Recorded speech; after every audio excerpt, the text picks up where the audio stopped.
सुहागरात की वो पहली रात जिसकी हर लड़की आंखों में सपने लेकर इंतजार करती है, लेकिन जब वो रात एक डरावना सच बन जाए तो क्या बचेगा रिश्ते का सम्मान। गोरखपुर से एक हैरान कर देने वाली घटना सामने आई है, जहां एक नवविवाहित ने अपनी शादी की पहली ही रात को वो दर्द झेला जो जिंदगी भर उसे झकझोरता रहेगा। दुल्हन का आरोप है कि इंजीनियर पति सुहागरात को टालता रहा और जब उसने सच्चाई टटोली तो एक ऐसी हकीकत सामने आई जिससे उसके सारे सपने चकनाचूर हो गए। पति नपुंसक निकला और सबसे हैरान करने वाली बात, पत्नी ने दावा किया कि उसके ससुर ने शारीरिक संबंध बनाने का दबाव कर डाला। पति बेंगलोर में एक नामी कंपनी में इंजीनियर है, लेकिन पत्नी का आरोप है कि उसकी शादी एक झूठ की बुनियाद पर हुई। अब वो पहुंची थाने सबूतों के साथ न्याय की उम्मीद लिए। गोरखपुर में एक नवविवाहित ने पति और ससुराल पक्ष पर गंभीर आरोप लगाते हुए प्राथमिकी दर्ज कराई है। पत्नी का दावा है कि उसका पति बेंगलुरु में इंजीनियर है, वह शारीरिक रूप से असक्षम है।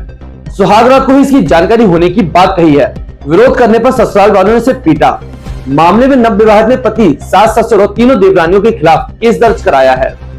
नवविवाहित ने आरोप लगाया कि ससुर ने छेड़छाड़ की। वहीं दूसरी ओर ससुर ने भी बहू और उसके मायके वालों को बदनाम करने और धमकाने के आरोप लगाए हैं। मामला कोराबाद थाना क्षेत्र का है। दोनों पक्षों की शिकायत पर पुलिस ने केस दर्ज कर जांच शुरू कर दी है। नवविवाहित के आरोपों की जांच की जा रही है। संत कबीर नगर की रहने वाली पीड़िता की शादी 18 जनवरी 2024 को कोराबाद क्षेत्र निवासी युवक से हुई थी। पति बेंगलुरु की एक आईटी कंपनी में इंजीनियर है। पीड़िता का कहना है कि उसके पिता ने शादी में 1 करोड़ रुपए खर्च किए थे। इसमें 40 लाख रुपए नगद, ज्वेलरी और घरेलू सामान भी शामिल था। ये पैसे मेरे पिता ने खेत बेचकर पति के परिवार वालों को दिए। शादी के अगले ही दिन 19 जनवरी को विदाई के बाद जब वह ससुराल पहुंची तो पति ने बताया कि वह ऑपरेशन के चलते शारीरिक संबंध नहीं बना सकता। उसने यही भी कहा कि इलाज चल रहा है और जल्द ठीक हो जाऊंगा। पत्नी ने शुरुआत में विश्वास किया, लेकिन जब कुछ समय बाद पति की हालत में कोई सुधार नहीं हुआ तो उसे शक हुआ। पीड़िता का आरोप है कि शादी के 1 हफ्ते बाद ही ससुराल वालों ने बेंगलुरु में फ्लैट बुकिंग के लिए मायके से पैसे मांगने का दबाव बनाया। ससुराल वालों ने कहा कि पहले कुछ पैसों का इंतजाम करो ताकि फ्लैट की बुकिंग हो जाए। जब उसने इनकार किया तो उसे प्रताड़ित किया जाने लगा। पंचायत हुई, लेकिन कोई समाधान नहीं निकला। पीड़िता का दावा है कि एक दिन जब वह घर में अकेली थी तो उसके ससुर जबरन कमरे में घुस गए और छेड़छाड़ करने लगे। रोने और विरोध करने पर भी ससुर नहीं रुके, यहाँ तक कि लालच भी दिया कि साथ दोगी तो मालामाल कर देंगे। जब पीड़िता ने सास को शिकायत की तो उन्होंने कहा कि ये सब तो होता रहता, चुप रहो। बाद में ससुर ने उसे धमकी दी और पीटा भी। वही ससुर ने भी बहू और उसके परिवार के खिलाफ एफआईआर दर्ज कराई है। उनका आरोप है कि बहू उनके बेटे को नपुंसक कहकर अपमानित करती है। वह बाबा फोन पर पैसे मांगती है।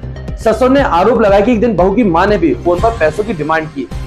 खोराबाद थाना प्रभारी इत्यानंद पांडे ने कहा कि दोनों पक्षों ने एक दूसरे पर केस दर्ज कराया है। एक पक्ष को पूछताछ के लिए बुलाया गया है। मामले की जांच की जा रही है। सभी साक्ष्य जुटाए जा रहे हैं। मेडिकल और तकनीकी साक्ष्यों के आधार पर आगे की कार्रवाई की जाएगी। ये सिर्फ एक लड़की की लड़ाई नहीं है, ये सवाल उन झूठी शादियों का जिनमें रिश्तों के नाम पर धोखा परोसा जाता है। क्या अब भी शादी सिर्फ दिखावे की रस्म रह गई है या कोई कानून इन टूटते सपनों की भी सुनवाई करेगा? मैं हूं भुवन शांतनु और आप देख रहे थे एमपी टॉक, जहां पर हर खबर सिर्फ खबर नहीं होती, एक सच्चाई होती है।